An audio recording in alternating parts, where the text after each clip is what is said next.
अभी तो असली मंजिल, अभी तो असली मंजिल पाना बाकी है, अभी तो असली मंजिल पाना बाकी है, अभी तो इरादों का इम्तिहान बाकी है, अभी तो इरादों का इम्तिहान बाकी है।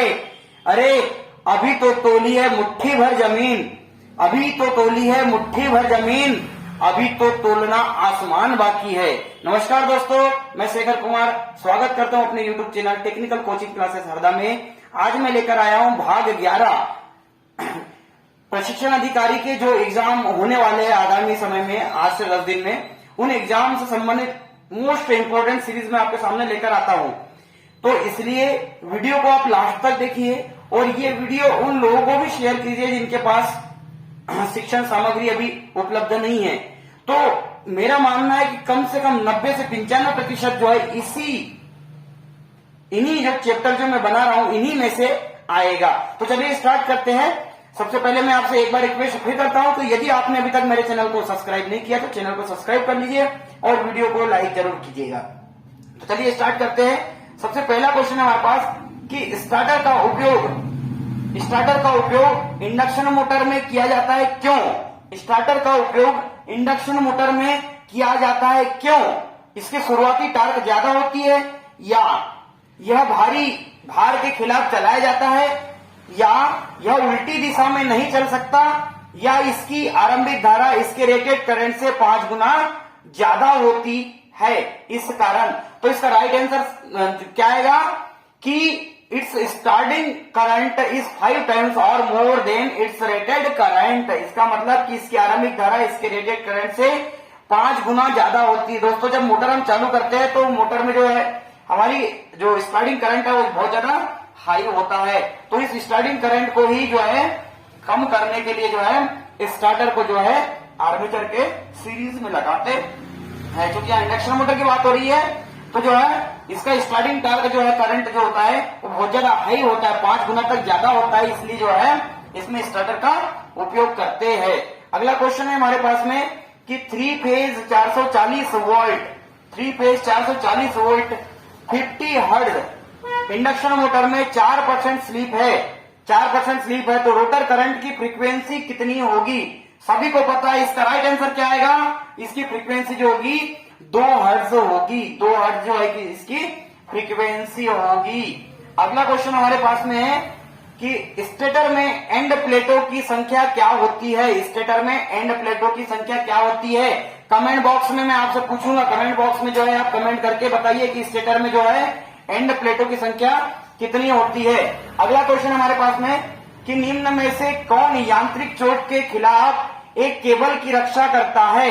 निम्न में से कौन सा जो पार्ट है वो यांत्रिक चोटों के खिलाफ जो है वो रक्षा करता है केबल की? तो बेडिंग, सीट, आर्मरिंग या उपरोक्त में से कोई नहीं। तो सभी को पता है कि जो आर्मरिंग होती है वो जो है हमारी लोहे की जो बनी होती है, कास्ट स्टील की हम कह सकते हैं, तो होती है, ये बनी होती है, स्टील रोल की जो है बनी होती है। तो आर्मरिंग जो है ये जो है हमारी यांत्रिक चोटों से सुरक्षा करती है। अगला क्वेश्चन है हमारे पास में कि इनमें से ब्रेजिंग नहीं है, इनमें से ब्रेजिंग नहीं है। तो क्या ब्रेजिंग नहीं है? इसमें सॉफ्ट सोल्डरिंग जो है ये ब्रेजिंग का भाग नहीं है, याद रखना।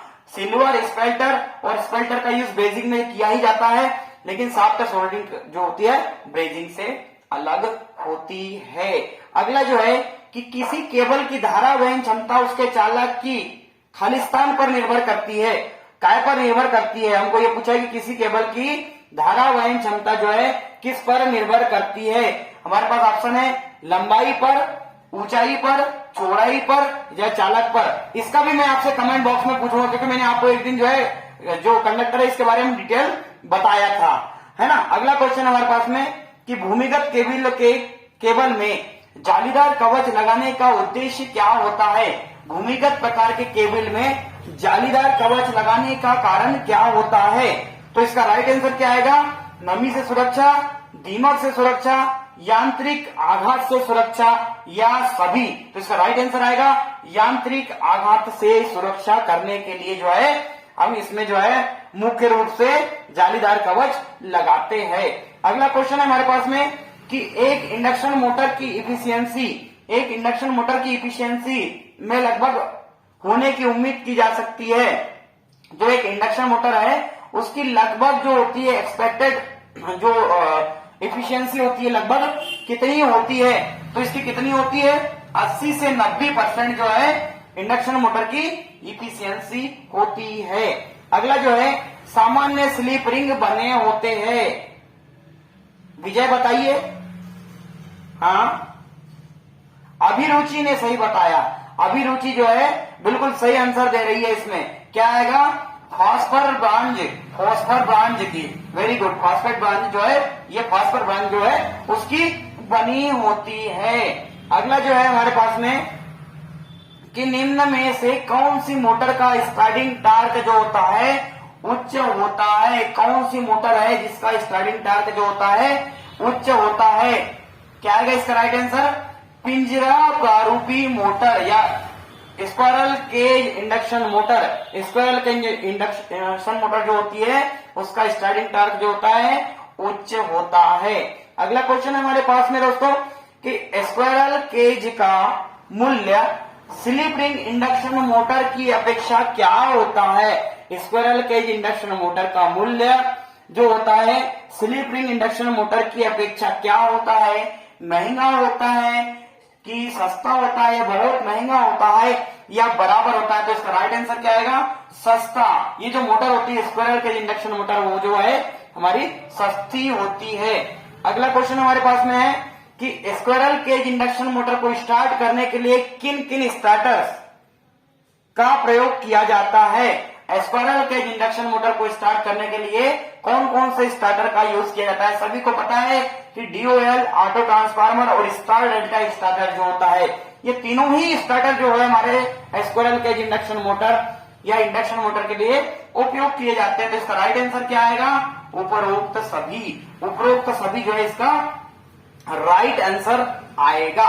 अगला जो है क्वेश्चन हमारे पास में कि स्ट्रैंडेड वायर कहां लाए जाते हैं। स्ट्रैंडेड वायर कहां लगाए जाते हैं, ओवरहेड लाइन में, घरों की वायरिंग में, चौक की वायरिंग में या वाइंडिंग में। स्ट्रैंडेड वायर जो कह सकते हैं हम गूथे हुए जो वायर होते हैं जो एक दूसरे से गूथ कर बनाए जाते हैं ऐसे वायर, इसका यूज हम कहां करेंगे, वाइंडिंग में। वाइंडिंग में जो है इसका यूज हम करते हैं। इसके अलावा इलेक्ट्रॉनिक्स इक्विपमेंट में भी, रेडियो वगैरह में भी जो है इसका यूज होता है। स्पीकर वगैरह जो है इसमें भी इसका यूज होता है। तो इसका राइट आंसर वाइंडिंग में। अगला जो है हमारे पास में भूमिगत केबल के दोष को ज्ञात करने के टेस्ट है। लूप टेस्ट, बाह्य ग्राउलर टेस्ट, ब्रेकडाउन टेस्ट या कुचालक प्रतिरोध टेस्ट। अंडरग्राउंड केबल जो होता है हमारा अंडरग्राउंड केबल, इसमें यदि फॉल्ट हो जाए तो उसको ढूंढने के लिए हम कौन सी पद्धति का यूज करते हैं, लूप टेस्ट। लूप टेस्ट के माध्यम से जो है इसमें हम फॉल्ट का पता लगाते हैं। अगला क्वेश्चन हमारे पास में क्या होता है यदि वोल्टमीटर को अमीटर की तरह जोड़ा जाए। सभी को पता है वोल्टमीटर, आपको पता है कि जो वोल्टमीटर होता है वो हमारा कैसा लगता है, पैरेलल लगता है। और एमीटर कैसा लगता है दोस्तों, हमारा सीरीज में लगता है। किसके साथ लगता है, फेज के साथ सीरीज में लगता है। अब यहाँ क्वेश्चन में बोला गया है कि क्या होगा यदि वोल्टमीटर को एमीटर की तरह जोड़ दे। यदि मैं वोल्टमीटर को यहां से हटाकर सीरीज में जोड़ दूं तो क्या होगा, मीटर जो है बर्न आउट हो जाएगा या मीटर जल जाएगा। इसका राइट आंसर क्या आ जाएगा कि मीटर जो है हमारा वो जल जाएगा। अगला क्वेश्चन है हमारे पास में कि रबर की डाई इलेक्ट्रिक स्ट्रेंथ। ये क्वेश्चन 2018 सभी इंजीनियर के एग्जाम में आया हुआ क्वेश्चन है। 2018 सभी इंजीनियर के एग्जाम में जो है क्वेश्चन आया हुआ है कि रबर की डाई इलेक्ट्रिक स्ट्रेंथ कितनी होती है। तो इसका राइट आंसर आएगा 15 kV पर mm, 15 किलोवोल्ट प्रति mm जो है इसकी डाई इलेक्ट्रिक स्ट्रेंथ होती है। इसे मैंने कॉपर की भी आपको बताया था, तो कॉपर की भी आप लोग याद रखना आता है। अगला है कि अवरुद्ध रोटर परिपथ द्वारा 3 कला प्रेरण मोटर का कौन सा नुकसान निर्धारित होता है। ब्लॉक रोटर जो होता है, ब्लॉक रोटर टेस्ट यदि हम करते हैं तो उसके द्वारा क्या परीक्षण किया जाता है।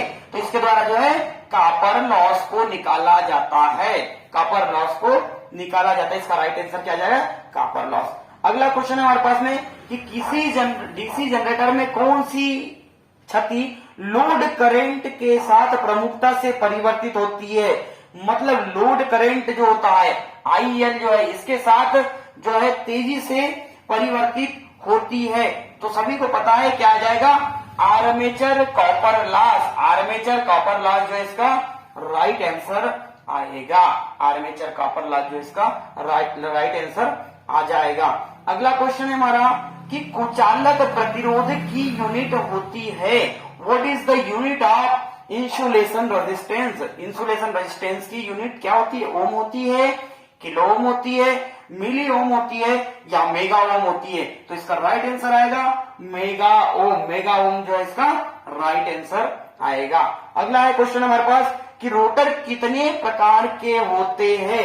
रोटर कितने प्रकार के होते हैं। आपको सभी को पता है कि रोटर जो होते हैं कितने प्रकार के होते हैं, 2 प्रकार के रोटर होते हैं हमारा, स्क्वायर केज और वायर बाउंड। तो इसका मतलब दोनों ए और बी जो है हमारा राइट आंसर आएगा, ए और बी दोनों। इस तरह से हमारा अगला जो क्वेश्चन है, हाँ जी बिल्कुल, अगला क्वेश्चन है हमारे पास में कि 3 फेज इंडक्शन मोटर के नो लोड टेस्ट में कौन सी हानि निर्धारित होती है। 3 फेज इंडक्शन मोटर के नो लोड टेस्ट से कौन सी हानि निर्धारित की जाती है। तो नो लोड टेस्ट के द्वारा हम लौ हानि को जो है ज्ञात करते हैं, आयरन लॉस जो है वो हम ज्ञात करते हैं। अगला क्वेश्चन हमारे पास में फिर वही क्वेश्चन रिपीट हो रहा है, रबर की डाइलेक्ट्रिक स्ट्रेंथ। अभी मैंने बताया था, आप लोग कमेंट बॉक्स में मुझे जरूर बताएं। अगला है हमारा कि अर्थ का पोटेंशियल कितना होता है, मतलब पृथ्वी का विद्युत विभव कितना माना जाता है। पृथ्वी का विद्युत विभव कितना माना जाता है, लो, हाई, जीरो या कांस्टेंट। तो इसका राइट आंसर क्या आएगा, हाँ जीरो। जीरो इसका राइट आंसर रहेगा, जीरो इसका राइट आंसर आएगा। अगला क्वेश्चन हमारे पास में कि एक इंडक्शन मोटर में रोटर एक गति से चलता है। एक इंडक्शन मोटर में रोटर एक गति से चलता है, तो इसका कारण क्या है, equal to the speed of stator field या lower than the speed of stator field या higher than the speed of stator field या having no relation with the speed of stator field. इसका जो राइट आंसर है कौन बताएगा भाई, right answer stator field की गति से कम पर। स्टेटर फील्ड की गति से कम पर, मतलब राइट आंसर इसका कौन सा आएगा, दूसरा नंबर का ऑप्शन जो है अपना इसका राइट आंसर आएगा। अगला जो है 3 फेज इंडक्शन मोटर का स्लिप दिया जाता है। 3 फेज इंडक्शन मोटर का स्लिप दिया जाता है। इंडक्शन मोटर का स्लिप का जो मान होता है वो क्या होता है, ns minus nr upon ns। ns minus nr upon ns जो इसका राइट आंसर होगा। तो इसमें कौन सा है हमारा, ns minus nr upon ns। First जो है वो अपना बिल्कुल सही आंसर है, ns minus nr upon ns slip, है ना। अगला है 3 फेज इंडक्शन मोटर का कार्य सिद्धांत निर्भर करता है। 3 फेज इंडक्शन मोटर का जो वर्किंग प्रिंसिपल होता है वो काय पर डिपेंड होता है। तो सभी को पता है इसका राइट आंसर क्या आएगा भाई, राकेश, हाँ प्रीतम ने सही बताया, घूर्णी चुंबकीय क्षेत्र पर। घूर्णी चुंबकीय क्षेत्र पर जो है इसका जो है कार्य सिद्धांत निर्भर करता है। अगला क्वेश्चन है कि केबल पर आर्मरिंग के लिए सामग्री आमतौर पर, केबल पर आर्मरिंग के लिए सामग्री आमतौर पर कौन से प्रकार की उपयोग की जाती है।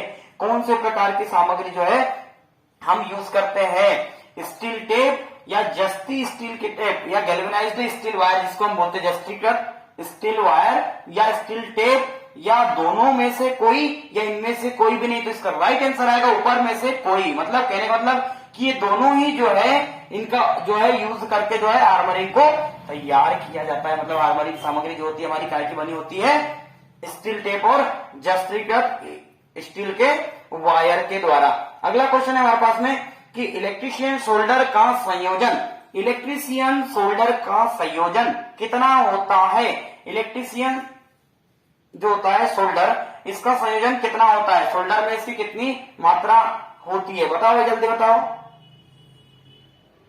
कुंभारे ने बिल्कुल सही उत्तर दिया है सर। 37% लेड और 63% टीन जो होता है, बिल्कुल इसका राइट आंसर आएगा। 37% लेड और 63% टीन जो है इसका राइट आंसर है। अगला है विद्युत वायरिंग में प्रयुक्त सामग्री, सहायक सामग्री चिन्ह युक्त तो होनी चाहिए। कौन सी?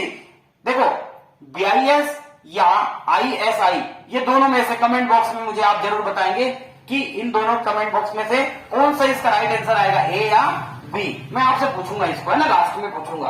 अगला क्वेश्चन है हमारे पास में कि त्रिकला स्क्वायरल केज इंडक्शन मोटर की स्लिप गति की गणना करने का सूत्र। अभी मैंने थोड़ी देर पहले ही आपको बताया कि स्लिप का सूत्र क्या आएगा, NS minus NR upon NS। तो कौन सा है राइट आंसर, ये लास्ट वाला NS minus NR upon NS इसका राइट आंसर आएगा। अगला क्वेश्चन है हमारे पास में कि एक कलीय मोटर का प्रारंभिक बल आघूर्ण कितना होता है? कितना होता है? लगभग शून्य, उच्च, शून्य गति से उच्चतम गति तक, या निम्न। इसका राइट आंसर क्या आएगा भाई? हाँ, इसका राइट आंसर जो आएगा वो अपना कितना आएगा?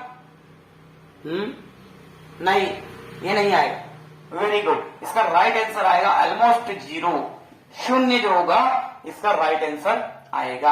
अगला जो है हमारा क्वेश्चन है विद्युत पावर सर्किट परिपथ में प्रयुक्त एल्यूमिनियम चालक का न्यूनतम आकार कितना होता है? विद्युत सर्किट, याद रखना ये पावर सर्किट की बात हो रही है। विद्युत पावर सर्किट परिपथ में प्रयुक्त एल्यूमिनियम चालक का कितना जो होगा हमारा आकार होगा। देखो सहायक सामग्री आपको पता है कि मैक्सिमम हम किसका यूज करते हैं, तो इसमें आप बताओगे मुझे। पावर सर्किट की बात हो रही है यहाँ पर, केवल विद्युत सर्किट की बात नहीं है, यहाँ पावर सर्किट। इसलिए इसका जो है राइट आंसर आप मुझे बताओगे कि इसका राइट आंसर क्या, कमेंट बॉक्स में। देखो यदि आप बताओगे नहीं तो मुझे कैसे पता चलेगा कि आप वीडियो देख रहे हो और समझ रहे हो, क्वेश्चन को नोट कर रहे हो और तैयारी कर रहे हो। यदि आप तैयारी कर रहे हो तो जरूर आप मेहनत करोगे, और मेहनत करोगे तो मुझे पता चल जाएगा। तो इसलिए मैं कुछ क्वेश्चन का आप जो है जवाब नहीं दूंगा, जो जवाब मैं आपसे लेना चाहता हूं। बहुत इजी क्वेश्चन है, आप इसको पढ़ोगे आसानी से समझ में आ जाएगा, ठीक है। तो इसका आंसर मैं आप लोगों से पूछूंगा।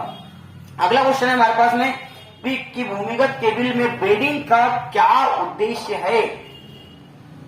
केबल को यांत्रिक क्षति से बचाना, केबल को नमी और गैस से बचाना, या आर्मरिंग को वायुमंडल स्थिति से बचाना, या धात्विक कवच को क्षरण से बचाना। अब देखो एक क्वेश्चन जो है इस लिहाज से देखो, बेडिंग का उद्देश्य क्या होता है भूमिगत केबल में?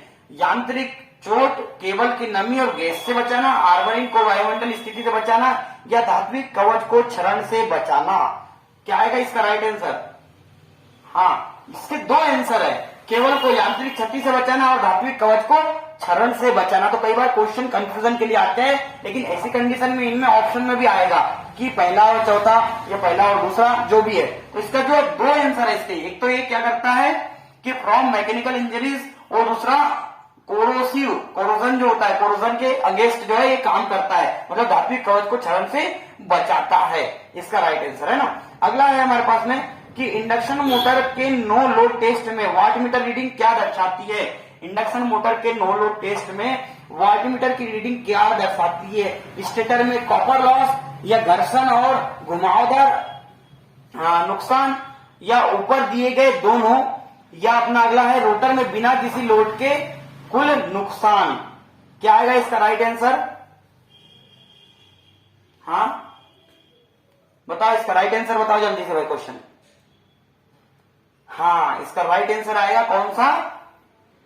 रोटर में total loss in the rotor on no load sir, बिल्कुल सही, ये इसका राइट आंसर आएगा। मतलब रोटर में बिना किसी लोड के कुल नुकसान।